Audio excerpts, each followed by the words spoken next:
Salut à tous, bienvenue dans l'émission Notato. Nous sommes toujours à Paea, dans le lotissement Maipa. Nous sommes partis à la rencontre des familles qui ont emménagé dans leur nouveau logement. Nous les avons accompagnés jusqu'à l'ouverture de leurs portes. C'est tout de suite dans l'émission Notato, juste après le générique.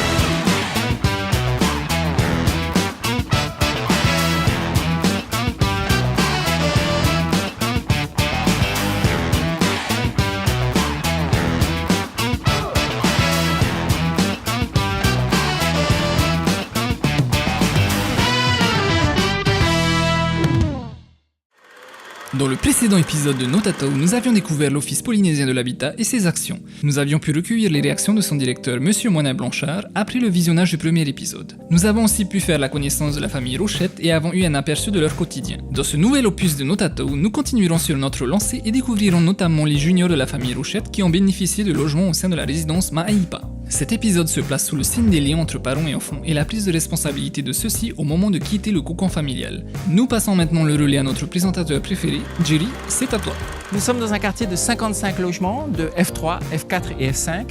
Chaque logement possède un jardin privatif, une terrasse, une buanderie, un étage et un parking. Comment les familles ont découvert leur logement? Nous voyons tout cela en images.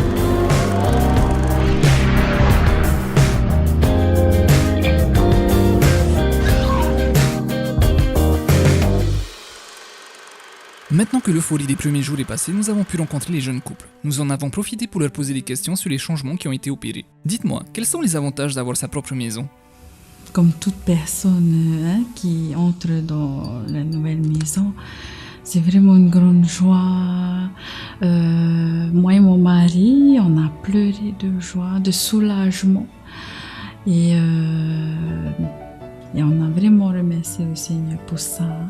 Le premier jour, lorsqu'on est entré ici, c'était un rêve qui s'est réalisé, enfin, de pouvoir avoir notre chez-soi et de pouvoir être autonome, payer ce qu'il faut comme mes beaux-parents le font.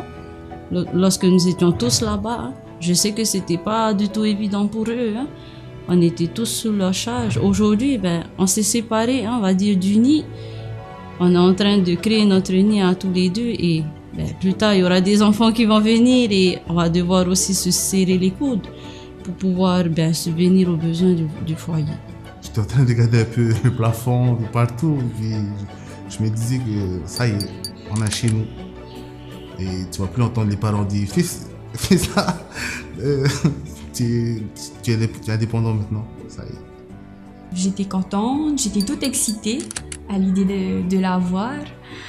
Après, les couleurs, c'est pas évident, Il faut quand même s'adapter, On n'a pas l'habitude d'avoir du jaune, du vert. Mais après, avec le temps, on s'y habitue, on s'y fait avec, Et puis, c'est pas plus mal non plus, ça égaye notre journée de tous les jours, à chaque fois de voir toutes ces couleurs. Là où j'étais, je pouvais pas vraiment faire comme chez moi. Alors, je respectais ça, parce que c'était pas chez moi ni chez mes parents. Et voilà, c'est ce qui était difficile pour moi. Il fallait vraiment que j'ai une maison à moi. Un environnement plus espacé par rapport à la chambre où moi, mon mari et mon fils, nous étions. Donc, on n'a pas beaucoup de choses à faire dans la chambre, tandis qu'ici, on peut faire quelque chose. Et on peut plus s'épanouir. Maintenant que tu es chez toi, tu as ta maison, là tu vois à quel point il faut faire attention à ce que tu dépenses. Et j'étais là à dire à ma belle-mère, est-ce qu'on est prêt vraiment à venir dans cette maison, comment on va faire et tout. Et ma belle-mère nous a rassurés, elle nous a dit ne vous inquiétez pas, tout va bien se passer. Et c'est comme ça qu'on a fait confiance. Et j'étais là à me dire que il faut payer ça. Et j'étais déjà en train de m'entraîner dans ma tête que lorsque j'aurai mon logement, voilà comment est-ce qu'il faut faire, comment ça va se passer. Et surtout au niveau du MAA. C'est une question de gestion dans la maison et c'est ce que je voyais avec mes beaux-parents. Ils géraient parfaitement leur maison avec tous les enfants qu'il y avait. C'est quelque chose qui m'a touchée. Et je me suis dit, moi, aujourd'hui, on a notre foyer. Je vais faire pareil. On s'attendait déjà à ça, C'était les premières choses qu'on pensait déjà, les factures. Et puis le fait d'avoir chez nous aussi, c'est les factures, après tu penses plus quoi, c'est un chez toi, c'est tout. Bon, il y a les factures à régler, ça c'est sûr. Mais bon, On a notre propre intimité, on fait ce qu'on veut, comme on veut, et voilà, ça fait du bien. On le sait bien, habiter dans une résidence, c'est aussi avoir des voisins proches. Est-ce que l'idée de vivre en communauté ne vous a pas freiné dans vos démarches? On appréhendait le fait de vivre ensemble, c'est pour ça que l'OPH avait fait des séminaires pour qu'on puisse faire un peu connaissance. Et bon, on les connaît pas, on s'est dit on va quand même pas porter de jugement sur quiconque. On va laisser le temps faire les choses, apprendre à faire connaissance et essayer de faire en sorte qu'on s'entende bien parce que on va quand même vivre un bon moment ensemble, quoi. On sera voisins, on fait un peu connaissance, on parle, tout ça. Et puis là, ça fait vraiment qu'on vit en communauté. On a vu chacun de nous qu'on avait la même passion, c'est la musique. Hein. Pour chaque Tahitien, c'est ça qui nous rapproche. Hein. Mon mari, il aime bien chanter, du coup, lui, ça lui fait plaisir de s'amener avec sa guitare. Et là, ils sont juste deux, ils commencent à chanter, t'as les voisins d'à côté qui entendent et ils se ramènent et après ils chantent tous ensemble. Et on fait des petits tamas aussi ensemble maintenant, hein. Quelquefois, c'est bien, on est sur la bonne voie là. Et petit à petit, ils font connaissance comme ça. Et après, des fois, on se fait des repas partagés, comme il le disait. Et ça fait plaisir, hein. Par exemple, une petite d'un voisin, elle aime venir chez nous, je l'accueille à bras ouverts. Je lui dis de venir à la maison. Si elle veut manger des choses ici, je lui donne ce que je peux. Et voilà.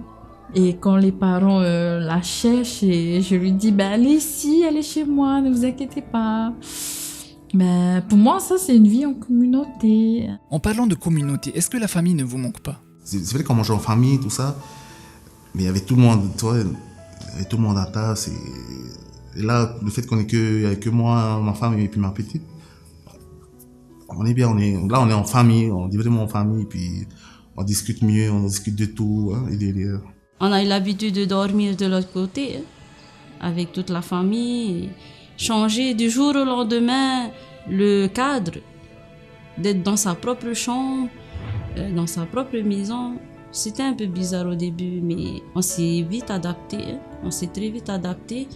Il y a eu ce manque d'attachement par rapport à la belle famille, comme on a toujours l'habitude d'être ensemble. Heureusement que ma belle famille vient de temps en temps nous voir et tout. Hein. C'est ce qui fait qu'aujourd'hui, on est bien.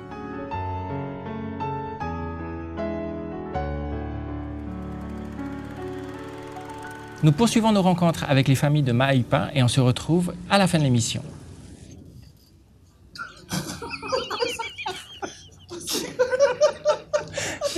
Tu pourrais prévenir quand tu fais des cascades. Allez, trêve de plaisanterie et revenons aux choses sérieuses. Les enfants sont des éponges à émotions. Comment ont-ils réagi à ce changement d'univers et de style de vie? Lorsqu'on est à Veyteroupé, j'ai l'impression qu'il ne reconnaît plus la maison. Mais je sais qu'au fond de lui, il garde toujours des souvenirs qui sont à Veyteroupé. Mais la première des choses, il dit « Maman, on rentre chez nous ?» Et à chaque fois, je lui pose la question « Où ?» Là-bas, chez nous. Et il montre ici, à Maïpa. J'ai dit « Oui, on va rentrer, on va aller d'abord à la maison à Veyteroupé et ensuite on revient ici à Maïpa. » Dès qu'on arrive ici, ça y est, la première des choses, il est dans sa chambre. C'est pour dire que il avait besoin de ce changement. Avec les enfants des voisins, elles s'entendent bien, donc ça va. Quand on ne sort pas, on l'interdit, parce qu'il y a les voitures et tout. Et puis bon, je connais pas non plus tous les voisins, donc quand même je fais très attention. Mais après, quand on sort avec elle, on la surveille et elle joue, elle s'amuse avec d'autres enfants de son âge. Mais maintenant, aujourd'hui, il a ses linges dans son armoire, il a ses jouets, il a son ventilateur, il a son lit, voilà. Il a son chez-soi et il est très content de revenir de l'école. La première des choses, il va dans sa chambre et il aime bien son cadre. Avez-vous des conseils à donner à des personnes qui auraient été dans le même cas que vous? J'aimerais juste dire à ces personnes que nous, on a pu le faire, vous aussi, vous pouvez le faire.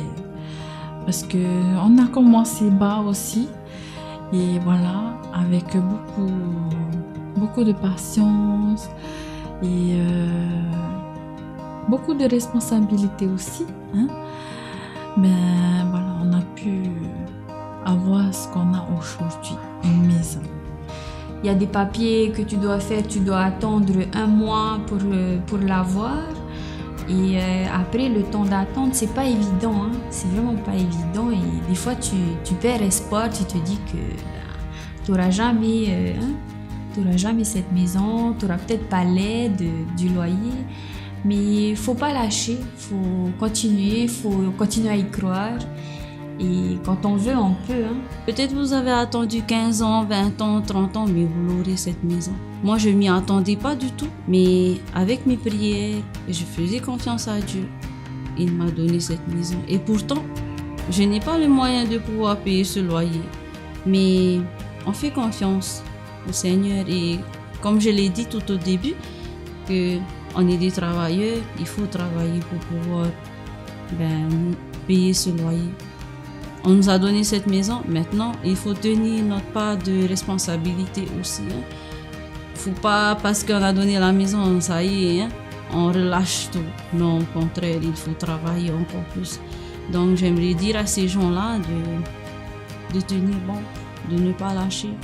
Et même si cette maison ne va pas arriver maintenant, peut-être qu'elle arrivera pour une génération future. C'est pas perdu. Un grand maruru à vous tous pour ces témoignages synonymes de courage. Nous vous souhaitons une vie heureuse dans vos nouveaux farés. Jerry, tu peux reprendre la main. Merci beaucoup. On se retrouve le mois prochain pour de nouvelles aventures dans Notato.